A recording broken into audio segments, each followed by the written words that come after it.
Olá a todos, mais uma vez nós estamos aqui na nossa classe Esther, na Escola Bíblica Dominical da Igreja Batista Bíblica em Valparaíso, para darmos continuidade ao nosso estudo, baseado no livro de John MacArthur, A Essência da Verdadeira Adoração.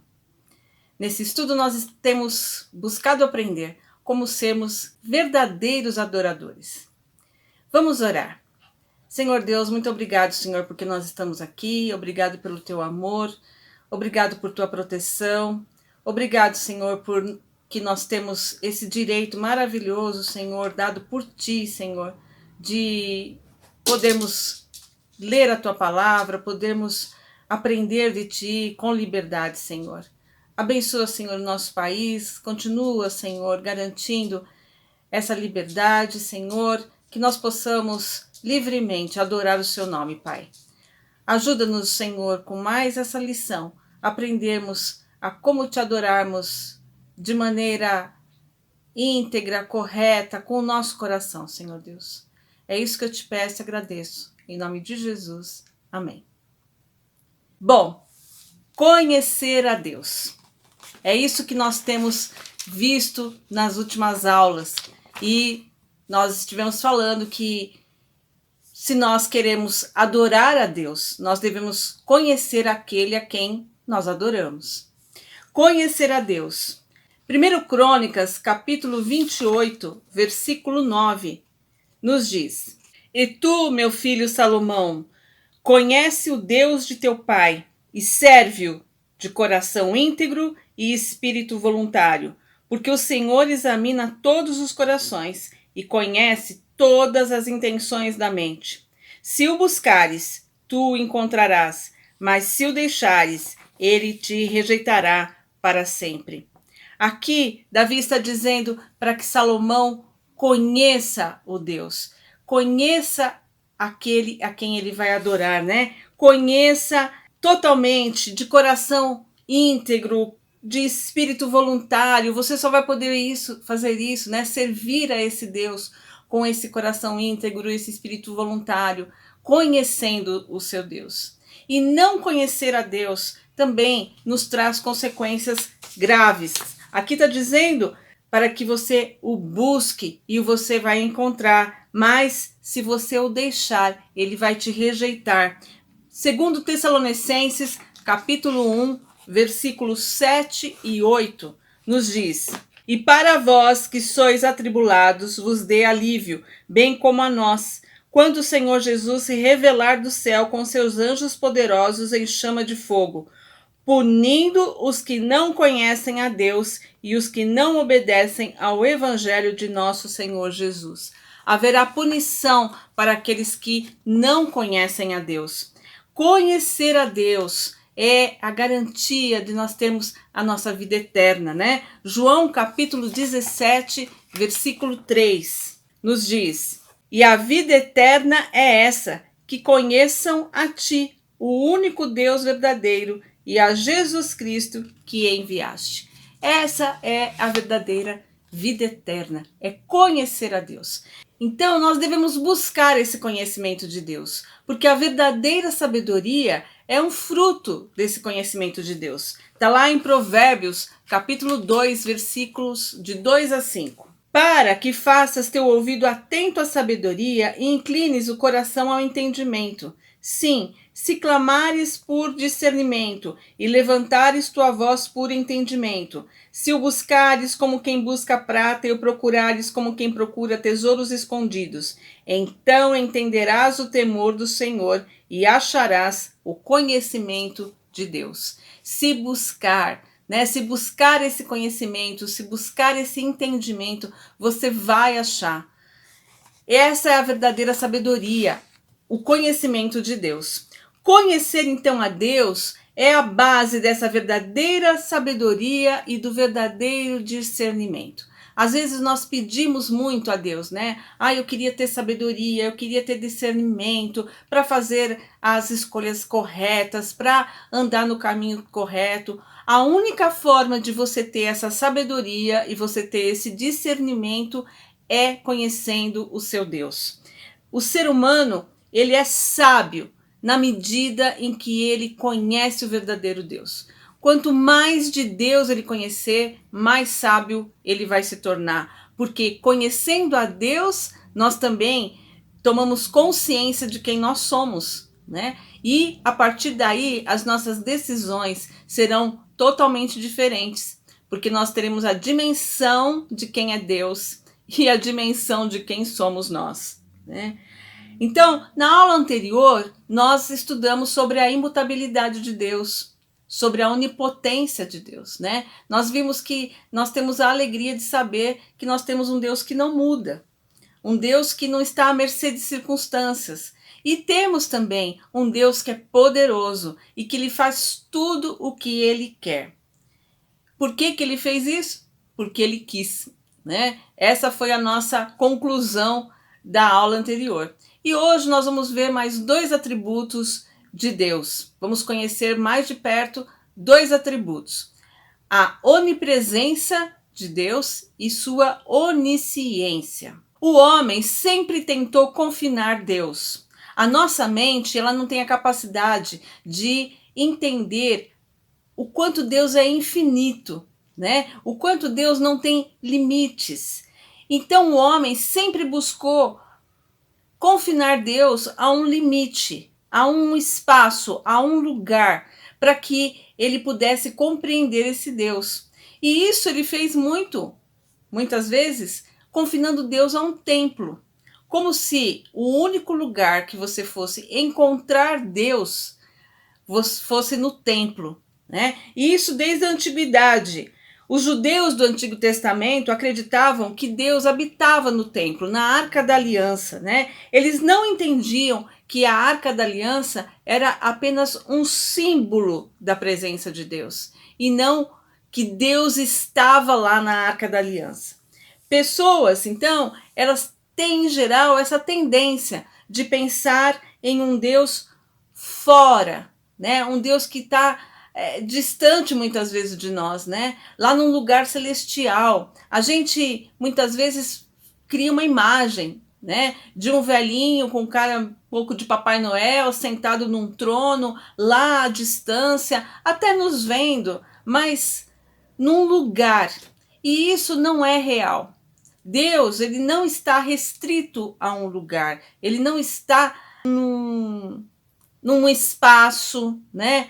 Ou, claro que a palavra de Deus fala que ele está no seu trono, mas sempre no sentido simbólico, porque Deus não é confinado a nenhum espaço físico, a nenhum objeto, né? Então, Deus, ele não pode ser limitado. Ele está em todo o lugar, em todo o tempo. Isso é a onipresença de Deus. O fato dele estar em todo lugar, em todo o tempo. Jeremias, capítulo 23, versículo 23. Diz o Senhor: sou eu apenas Deus de perto? Não, sou também Deus de longe. Deus de perto, Deus de longe, Deus de todo lugar. É esse que é o nosso Deus. É um Deus onipresente. Deus não é um ídolo confinado em um local. Não temos de ir a um lugar específico para adorar pelo fato de Deus estar lá. Eu vou até a igreja, me junto com um grupo de pessoas, tenho comunhão e juntos adoramos a Deus. Mas eu não vou à igreja porque é lá que Deus está. Porque Deus está em todos os lugares, né? É claro que a expressão de louvor, quando eu estou com meus irmãos, né? Eu me fortaleço, a igreja é edificada, ali aprendemos de Deus, temos acesso à palavra de Deus juntos. Então, vários são os motivos para, claro, estarmos reunidos. Mas é um erro imaginar que eu tenho que ir ao templo porque é lá que Deus está. Porque Deus está comigo o tempo todo, em todo o lugar. 1 Samuel, capítulo 5, nos conta a história de quando os filisteus roubaram a Arca da Aliança. Eles acreditavam que ali estava o Deus de Israel, né? E eles levaram a arca e pensaram, por que não colocar junto com os outros deuses? E levaram para o templo de Dagon. O que aconteceu? O Dagon apareceu caído, né? No dia seguinte lá apareceu caído. E não satisfeito, levantaram o Dagon, né? Quem sabe foi um vento que passou aqui, né? Ele apareceu depois sem a cabeça e sem as mãos, com a cabeça e as mãos cortadas, né? E a palavra de Deus diz que ninguém nunca mais entrou dentro do templo de Dagon, porque essa é a realidade, né?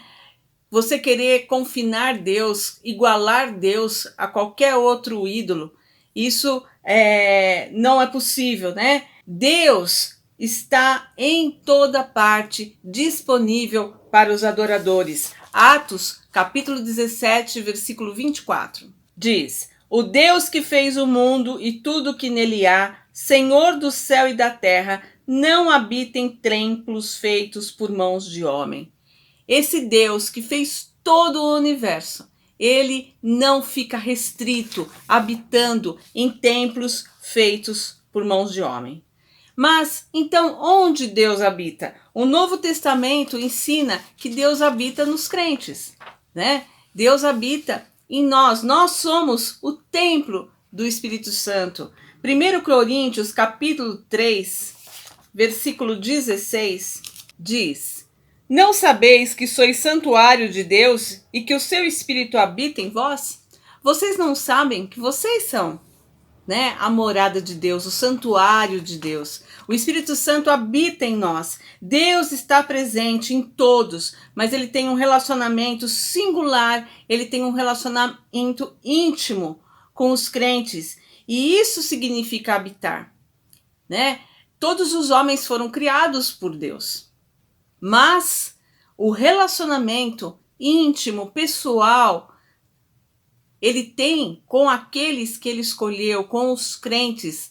E essas pessoas têm, portanto, o Espírito Santo habitando no coração delas. Isso que quer dizer habitar, né? Ter esse relacionamento íntimo. Mas isso não quer dizer que Deus ocupa um espaço físico dentro de nós, né? Ele tem um relacionamento conosco. A igreja hoje não é o templo, mas o corpo espiritual formado por todos os crentes. Esse corpo espiritual formado por todos os crentes é o trono da majestade de Deus. Os corpos de todos os crentes, de todos os templos e de todos os lugares constituem um magnificente templo espiritual. Efésios capítulo 2, versículo 20 a 22. Edificados sobre o fundamento dos apóstolos e dos profetas, sendo o próprio Cristo Jesus a principal pedra de esquina, nele o edifício inteiro, bem ajustado, cresce para ser templo santo no Senhor, no qual também vós juntos sois edificados para a morada de Deus no Espírito. Então, todos os crentes reunidos, né, são esse corpo espiritual que é o trono majestoso de Deus. No Apocalipse, um trono celestial serve como ponto focal da soberania, da autoridade de Deus. Ela é a representação dessa autoridade de Deus, mas locais físicos são meramente simbólicos. Deus nunca está preso a um lugar, e sim, ele está em todos os lugares. Deus, ele também está no coração de um pecador, convencendo aquele pecador do pecado, né? Mas, apesar de estar no coração do pecador, ele não se contamina com o pecado. Deus, o John MacArthur traz aqui que Deus é como o raio de sol, né? O raio de sol, ele incide sobre um cadáver em decomposição, mas, no entanto, a corrupção daquele cadáver não passa para o raio de sol. Da mesma forma, Deus, ele está em toda parte, mas ele não se mistura com nada. Nada muda o caráter de Deus.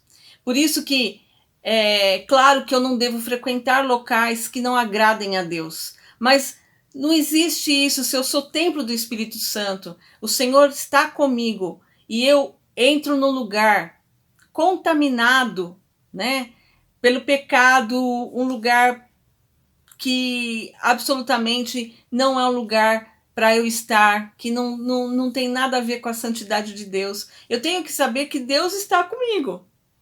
Ele não vai se contaminar por aquele pecado, mas ele também não vai ficar lá fora esperando eu sair, né? E é essa a questão.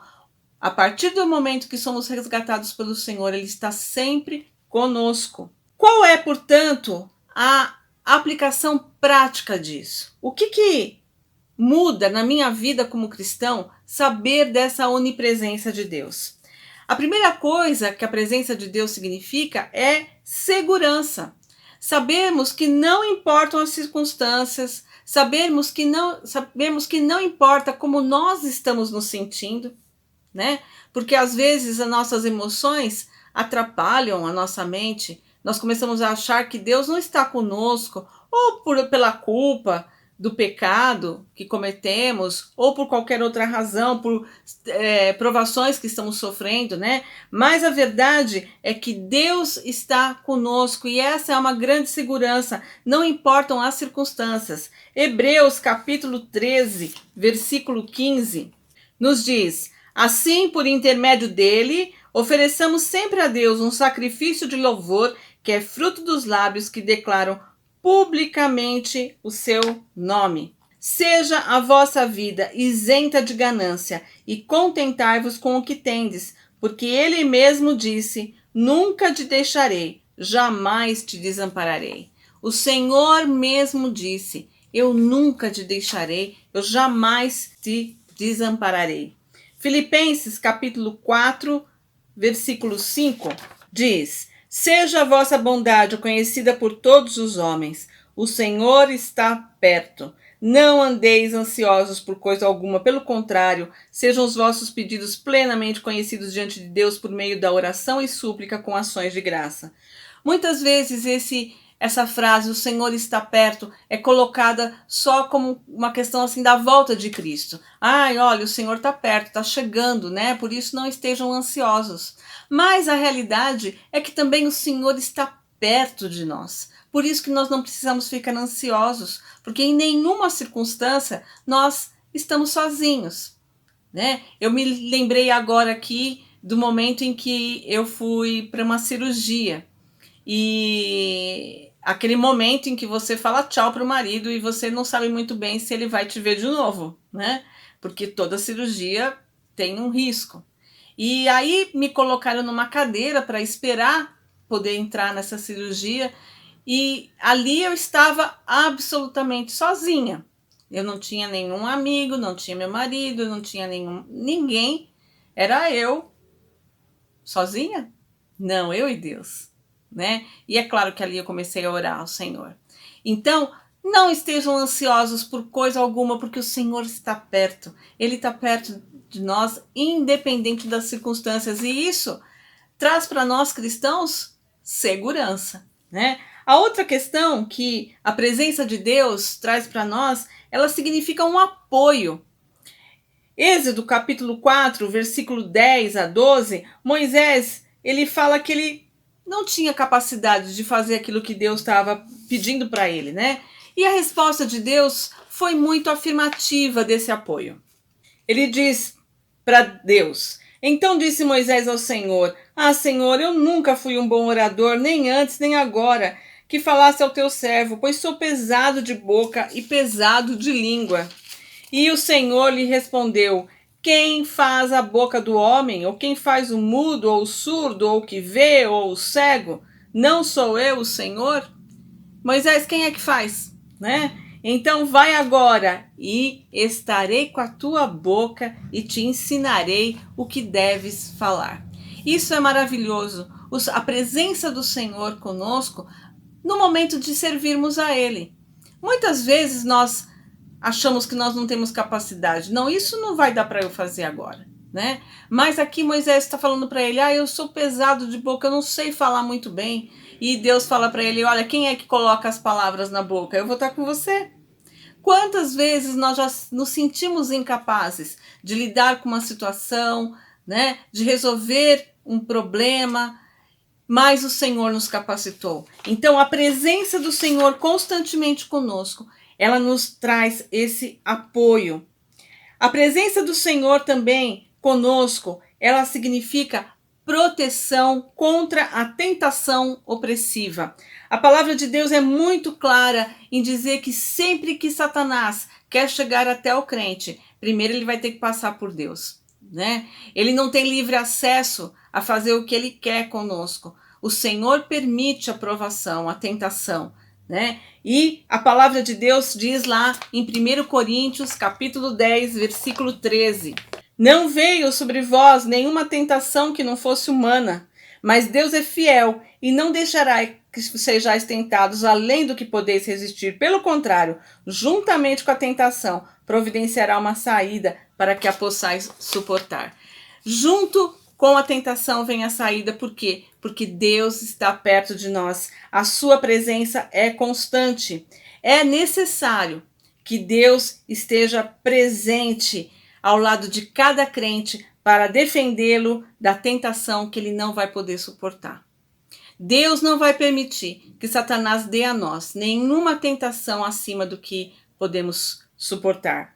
Quando pecamos em palavras, quando pecamos em pensamentos e quando pecamos em ações, nós temos que ter essa consciência, né, de que nós estamos pecando diante de Deus, porque Ele está presente. A presença de Deus na nossa vida, essa consciência da presença de Deus, nos motiva a obedecer. Então nós temos que ter essa consciência, que quando nós estamos ali pecando, Deus está ao nosso lado, né? Salmo capítulo 90, versículo 8, Moisés nos diz: colocaste diante de ti nossas maldades e à luz do teu rosto nossos pecados ocultos. Então, aqueles pecados que nós achamos que ninguém está vendo, né? Porque eles são só aqui da nossa cabeça, né? Ou nós escondemos tão bem de todo mundo. Deus está vendo. Deus está lá. As nossas maldades, as nossas imperfeições estão todas diante de Deus. O John MacArthur coloca uma frase que eu achei muito forte. Assim: é como se subíssemos, entrássemos na sala do trono, andássemos até o pé do trono e cometêssemos o pecado ali na frente de Deus. Né? Provérbios capítulo 3, versículo 6 diz: reconhece-o em todos os teus caminhos. Reconhecer Deus nos nossos caminhos é isso. Reconhecer que Deus está andando conosco, que Deus está no nosso caminho. E aí o que acontece? Ele endireita nossas veredas. Porque quando tomamos a consciência de que Deus está aqui, nós mudamos a nossa trajetória. Nós pensamos: opa, eu preciso agir da forma correta. Deus está comigo, né? A ausência de Deus na nossa vida, na nossa cabeça, né? Nos libera para pecarmos, mas a presença de Deus, a consciência de que o Espírito Santo está conosco, né, nos leva à obediência. Viver a vida cristã significa organizar a vida com o entendimento de que tudo o que fazemos é feito na presença de Deus. E isso deveria revolucionar a nossa vida particular. Realmente, irmãos, né? Revolucionar a nossa vida particular, essa consciência de que tudo, de bom, de ruim, né? Tudo que fazemos diante de Deus.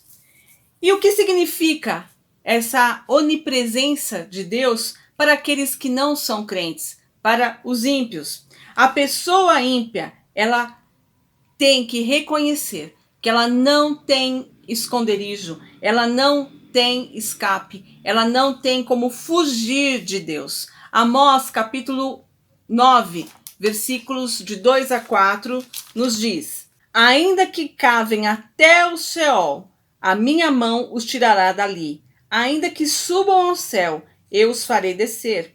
Ainda que se escondam no topo do Carmelo, eu os buscarei e os tirarei dali. E ainda que se escondam dos meus olhos no fundo do mar, darei ordem à serpente e ela os morderá ali.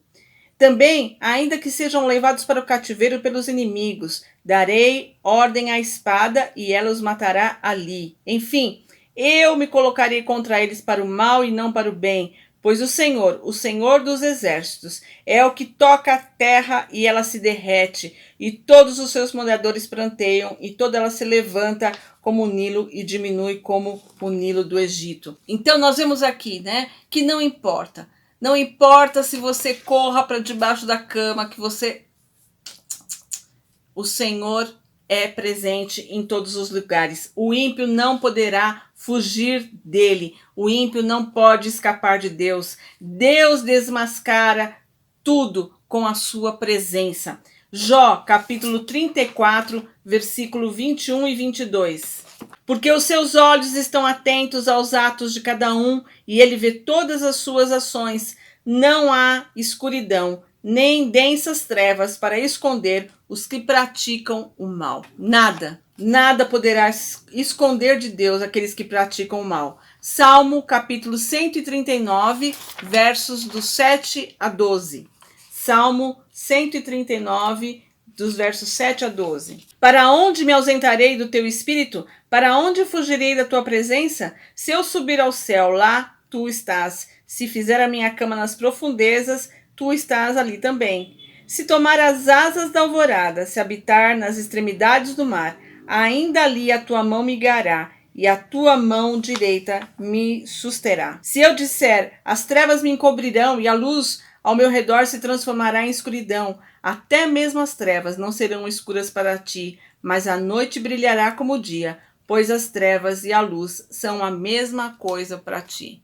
Deus não depende de luz para enxergar, né? Ele vê todas as coisas, ele está sempre presente. Muitos roubam, cometem adultério, mentem, acreditando que estão sozinhos, mas Deus tudo vê. Deus não cochila, Deus não dorme.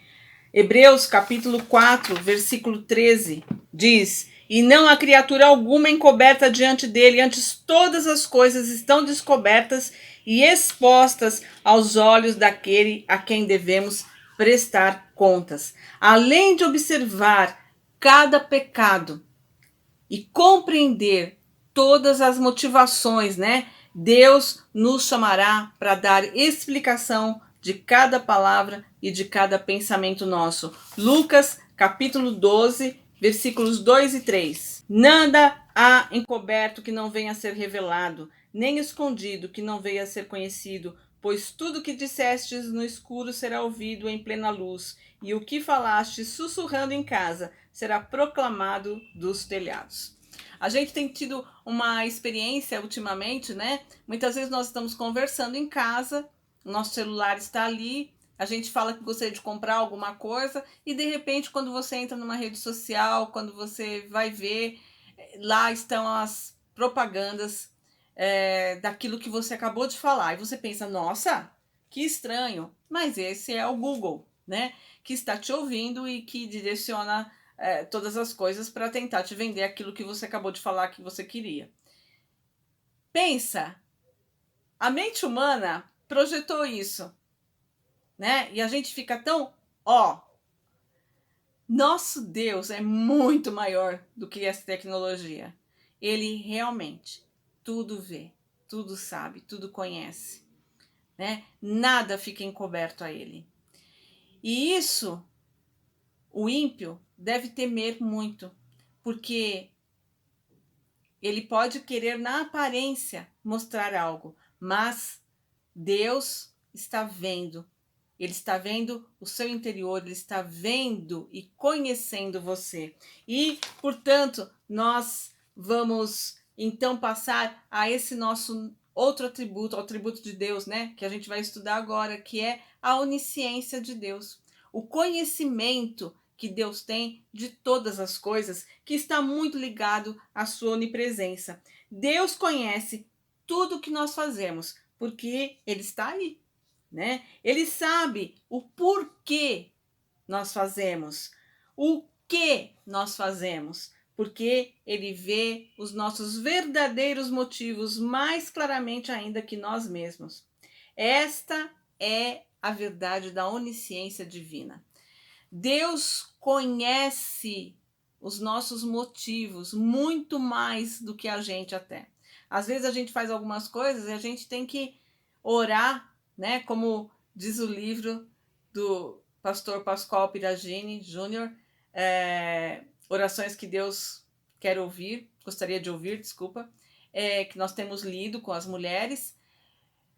Às vezes nós temos que parar e pedir: Senhor, sonda-me, né? Mostra o que está em mim, porque a gente não tem essa consciência. Mas Deus sabe exatamente as nossas motivações. Ele está aqui, ele está vendo tudo o que fazemos, por que fazemos, ele tudo sabe, tudo conhece. Salmo 147, verso 5 diz: Grande é o nosso Senhor, forte em poder, não há limite para o seu entendimento. Deus não tem limite para o seu conhecimento, né?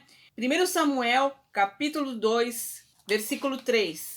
Não faleis mais palavras tão altivas, nem a arrogância saia da vossa boca, porque o Senhor é o Deus da sabedoria e julga os atos humanos. Essa palavra sabedoria aqui no original, ela está no plural, né? O Deus das sabedorias, né? Essa é a sabedoria de Deus, algo não limitado. Ele tudo conhece, ele tudo sabe.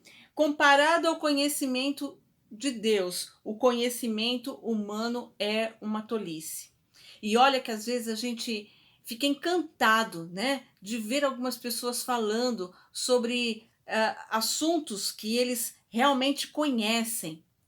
E nós falamos: nossa, quanto conhecimento tem nessa pessoa, né? Nós temos, graças a Deus, algumas pessoas na nossa igreja que são assim. As pessoas falam e a gente fala: nossa, como conhece da palavra de Deus? Pois pense que é ínfimo o conhecimento dessa pessoa diante da sabedoria, do conhecimento que Deus tem. E aí nós pensamos: onde é que Deus obtém as suas informações, né? Na verdade, Deus, ele não aprende nada. Para Deus não tem nenhuma descoberta nova, né? Deus, ele conhece tudo e sempre ele conheceu. De eternidade a eternidade, Deus sempre conheceu todas as coisas. Romanos capítulo 11, versículo 34. Diz: Pois quem conheceu a mente do Senhor? Quem se tornou o seu conselheiro? Quem primeiro lhe deu alguma coisa para que seja recompensado? Porque todas as coisas são dele, por ele e para ele. A ele seja a glória eternamente. Amém. Quem conheceu a mente do Senhor? Quem que ensinou alguma coisa para Deus, né? Antes de tudo, ele é a fonte de todo conhecimento. Por isso que nossos pedidos de oração, as nossas orações, elas não significam que nós estamos dando informação para Deus. Às vezes, nós somos até detalhistas com a nossa oração, né? Querendo até dar solução para os problemas, querendo dizer o que Deus tem que fazer, né? Senhor, abre a porta, fala para tal pessoa fazer isso e vamos ali dando muitas informações para Deus, como se Deus precisasse das nossas informações. Na verdade, quem precisa da oração somos nós. Nós, orando, tomamos consciência de que nós não temos como resolver aquilo. Nós entregamos para o Senhor, né? Porque sabemos que Ele é maior, que Ele é o soberano, que Ele é quem é o poderoso, que pode mudar qualquer situação. Então a oração, ela é praticamente um desabafo nosso, né? É mostrarmos a Deus as nossas preocupações e Ele é quem escolhe agir. A oração, portanto, ela é para o nosso benefício e não para Deus. Não é que se eu não fizer oração sobre aquela situação, Deus não está nem sabendo. Olha só, Deus não agiu porque eu ainda não orei, ele nem está sabendo, né? Não, Deus tudo sabe, Deus tudo conhece. A oração é para nós. Não temos segredos a revelar a Deus. Ele conhece tudo. A palavra de Deus diz que ele conhece a quantidade de fios de cabelo que nós temos. E não é porque ele conta, né? Ele simplesmente conhece. Então, ele é quem detém todo o conhecimento. E o Senhor, ele vê para além do exterior.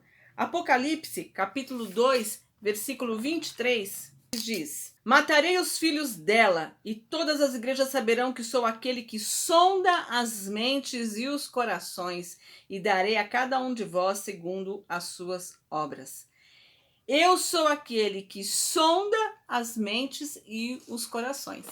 Então, muitas vezes nós podemos achar que o nosso exterior, né? Ali nós estamos fazendo as coisas, vamos lá na frente de todo mundo, fazemos, achando que estamos abafando, né? Mas na verdade, Deus está sondando a nossa mente, está sondando o nosso coração. Você já pensou nisso? Cada vez que você adentra, por exemplo, ao culto, ao templo para prestar culto, e você senta, e você levanta quando todo mundo manda levantar, e você canta, e você fecha os olhos enquanto os outros estão orando, porque se alguém vê você com o olho aberto vai pegar mal, né? E o pastor começa a pregar. Você já pensou que Deus, ele está sondando a sua mente? Ele não vê o seu levantar e o seu sentar, ele vê o seu coração ali naquele culto, o que a sua mente pensa, né? Quais são as coisas que vão passando pela sua cabeça enquanto o pastor prega, enquanto um irmão ora. Ai, que oração comprida, nossa. Ah, mas para que ficar falando tudo isso de novo, né? Você já pensou? Mas é isso que a palavra de Deus está dizendo. Que Deus não vê o nosso exterior. Ele conhece mesmo, ele conhece, ele sabe todas as intenções do nosso coração. Os evangelhos asseguram que Jesus, ele pôde ver o coração dos homens. João, capítulo 2, versículo 25. E não precisava que lhe dessem testemunho sobre o homem, pois ele bem sabia o que é o ser humano. Ele não precisava que falasse para ele, porque ele já conhecia, né, exatamente o que estava passando no coração do homem. E em várias circunstâncias nós vimos isso, Jesus falando do que a pessoa estava pensando, o que ela estava sentindo, né? Então, o nosso Deus, ele é um Deus que tudo conhece. A sabedoria de Deus, quando a gente fala que Deus é sábio, é a onisciência agindo com uma vontade santa. A onisciência de Deus, aquele que tudo sabe, juntando com a sua vontade, né? Produz a sabedoria. Deus, ele é aquele que conhece o princípio, ele é aquele que conhece cada passo minúsculo no meio e faz com que tudo haja em conjunto para o bem. Nós vemos que a criação de Deus é realmente um monumento da sua sabedoria. Como o universo, né, ele é todo ajustado. O universo em si, ele é perfeito, né? Como cada célula, cada pedacinho microscópico desse universo funciona, é algo fantástico, que nenhuma mente humana poderia criar. Mas o nosso Deus demonstra a sua sabedoria, né? A criação manifesta essa glória de Deus. Salmo, capítulo 104, versículo 24. Ó Senhor, que variedade há nas tuas obras! Fizeste todas com sabedoria. A terra está cheia das tuas riquezas. Que sabedoria, né? Pega só um ramo aí da criação de Deus, as flores. Você já viram a quantidade de cores, de diferenças de pétalas, de tudo? E quando você coloca aquilo num vaso, a harmonia que aquilo cria, né? Então, a sabedoria de Deus, ela é manifestada pela criação dele. Deus, então, conhece todas essas coisas. E que implicações isso tem na nossa vida como cristãos? O que muda na minha vida saber que Deus conhece realmente todas as coisas? A primeira coisa é que é um grande conforto nós sabermos que Deus sabe tudo, que Deus conhece tudo. Mesmo que se ache sem importância, Deus sabe que você está aqui. Não é fantástico isso? Deus me conhecer. Deus sabe que nesse universo com milhões de pessoas, eu existo. Apocalipse, capítulo 13, versículo 8, diz que o nosso nome está escrito no livro, né, de Deus, desde a fundação do mundo. Antes de eu existir, o meu nominho já estava lá escrito no livro da vida. Ninguém está fora do conhecimento de Deus. Eu posso chegar na igreja e passar por alguém e não conhecer. Nossa, quem é aquela pessoa, né? E aí, muitas vezes até você fala, nossa, mas essa pessoa já está aqui há tanto tempo, como que você não conhece, né? Isso não acontece com Deus. Deus conhece todos nós, né? E conhece muito além do nosso nome. Deus nos conhece profundamente. Ele sabe realmente quem é Laís. Ele sabe realmente o que a Laís deseja. Ele sabe o que a motiva, qual é o propósito de vida dela, né? O que ela espera para o futuro. Ele sabe dos seus sonhos, ele sabe dos seus medos, todas as coisas, nada lhe escapa, né? E isso nos traz um grande conforto, saber que o nosso Deus nos conhece, sabe que nós pertencemos a Ele, conhece todas as provações que nós passaremos e todas as nossas necessidades, né? A palavra de Deus diz que Ele conhece os pássaros, os alimenta, como não vou conhecer a gente e as nossas necessidades? E quando passamos pelas provações, gente, saber que Deus conhece as provações pelas quais nós vamos passar também é um grande conforto. Ele sabe como é que nós vamos atravessar aquilo. Ele sabe todos os passos do que nós estamos vivendo hoje, né? Nada está sendo um acaso para Deus. Opa, nossa, aconteceu isso na vida da Laís? Ai, deixa eu ir lá ajudar ela. Não. Antes de eu existir, Deus já sabia aquilo que iria acontecer e como ele vai aplanando o caminho para você chegar lá na frente e poder vencer aquilo, né? E quando você olha para trás e começa a juntar os pedaços, né? Ah, então foi por isso. Olha só como Deus encaminhou as coisas, como Deus fez isso, né? Por quê? Porque ele conhece o caminho muito antes que a gente possa estar andando por ele, né? E o fato de Deus nos conhecer, muitas vezes gera em nós medo, o fato de que Deus sabe todas as coisas. Quando a gente era pequeno, os pais usavam isso muito com a gente, né? Ó, Deus tá vendo tudo, né? E nós também usamos com nossos filhos, né? E isso é verdade, realmente. Deus vê todas as coisas e o fato de saber que ele vê todas as coisas faz com que eu obedeça ainda mais. No entanto, isso não deve causar em nós uma coisa assim de perseguição, né? Um Deus que fica ali nos prescutando, né? Pronto a nos abocanhar, né? Pegar, te peguei. Não, a correção de Deus é feita com muito amor. Pedro negou 3 vezes a Jesus e quando ele é confrontado por Jesus, né? Que Jesus pergunta 3 vezes para ele: Você me ama? Você me ama? Qual é o argumento que Pedro usa com Jesus? A sua onisciência. Tu sabes que eu te amo, né? Então, é isso que temos que ter em mente. A onisciência faz mais por nós do que simplesmente agir como um cão de guarda. É uma fonte de nossa confiança e tranquilidade. Por meio dela, ele olha para além da nossa desobediência e falha. Ele enxerga o nosso coração e o amor que sentimos por ele. Que bonito isso que John MacArthur escreve aqui, né? Então, a onisciência de Deus não é um cão de guarda. O fato de que Deus conhece tudo diz para nós que ele também conhece o nosso coração. Que naquele momento nós caímos, sim. Ele viu a gente caindo. Mas ele conhece para além do nosso cair, para além daquele pecado. Ele nos conhece integralmente. Ele sabe o amor que temos por ele. Agora, o que a onisciência de Deus revela para o descrente? A onisciência de Deus, ela desmascara a hipocrisia do ímpio. Por quê? Porque Deus vê o coração, como está lá em 1 Coríntios 3, 18 a 20, né? Ele não vê o exterior, ele vê o coração. Então, se o ímpio quer ser um hipócrita, né? Mostrar uma aparência de amor, de entrega a Deus, e isso não é real, ele tem que saber que Deus vai saber disso, né? Vamos ver lá, 1 Coríntios 3, 18 a 20. Ninguém se engane.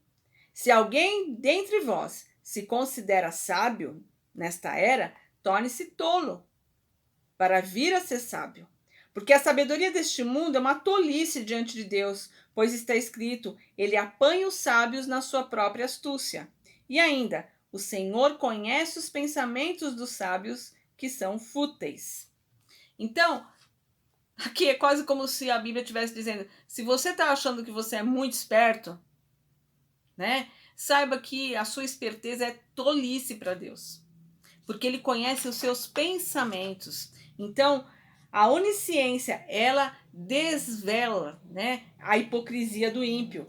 A onisciência também diz ao descrente que existe uma promessa de um julgamento perfeito. Romanos capítulo 2, versículo 2 diz: mas nós sabemos que o julgamento de Deus é de acordo com a verdade contra os que praticam tais atos. Deus, ao julgar, ele vai julgar com a verdade, porque ele tudo conhece. Portanto, gente, a questão crucial que nós temos aí é que os atributos de Deus, eles têm diferentes efeitos nos crentes e nos ímpios, né? Para aqueles que são crentes, que confiam no Senhor Jesus, esses atributos da imutabilidade, da onipotência, da onisciência, da onipresença, eles são edificantes, encorajadores, fortalecedores, fontes de conforto, de tranquilidade e confiança. Saber todas essas coisas nos traz tudo isso. Conhecer esse nosso Deus, saber que Ele é onipresente, que Ele está do meu lado, que Ele me conhece, que Ele tem todo o poder e que isso não vai mudar, me traz essa tranquilidade, esse conforto, todas essas coisas. No entanto, para os ímpios, né, esses atributos de Deus se tornam ameaças, causas de medo, né, arautos de maldição, porque os ímpios vão enxergar exatamente o oposto, né? Nossa, um Deus que vê tudo, um Deus que está em todo lugar, um Deus que não muda, um Deus que tem poder para fazer as coisas da forma como Ele deseja, né? Então, esses atributos, eles podem tanto ser fonte de bênção, de edificação para aqueles que confiam nele, quanto também podem ser fonte de medo e de destruição para os que se rebelam contra Deus. A grande pergunta é como você responde aos atributos. O que eles representam para você? O que eles te trazem? Maior confiança, né? Um equilíbrio para viver a sua vida? Um reconhecimento de que você tem um Deus realmente maravilhoso e que, portanto, pode descansar completamente nas mãos dele? Ou te trazem todas as outras coisas, né? O medo, a insegurança. Que o Espírito Santo de Deus fale no seu coração, que a misericórdia e a graça de Deus resgatem você, para que você tenha esse mesmo sentimento que nós, aqueles que creem no Senhor Jesus, temos, dessa paz e dessa tranquilidade de descansar realmente nas mãos do Senhor. E para encerrar, eu vou encerrar com o último parágrafo do capítulo de John MacArthur, que diz: Deus é imutável, onipotente, onipresente e onisciente. Nossa resposta a isso deve ser adoração humilde e sincera. É fácil sermos orgulhosos quando focamos em nós mesmos, mas assim que começamos a compreender como Deus é, percebemos a nossa vileza e a nossa resposta é o desejo de dar glória a Deus. O conhecimento de Deus deve nos levar a querer glorificá-lo cada vez mais, a querer adorá-lo cada vez mais. Porque quando nós buscamos a nossa própria glória, né? Quando nós buscamos os nossos interesses, buscamos adorar a nós mesmos, as coisas que nós priorizamos e que colocamos em destaque, é porque nós não temos uma consciência do quão vil, do quão pecadores e do quão nada nós somos sem esse nosso grande Deus. Mas quando nós começamos a entender realmente quem Deus é, o nosso desejo vai ser só de glorificá-lo. Que isso esteja presente na sua semana e que nós possamos a cada dia realmente adorar a esse Deus infinito que nós temos.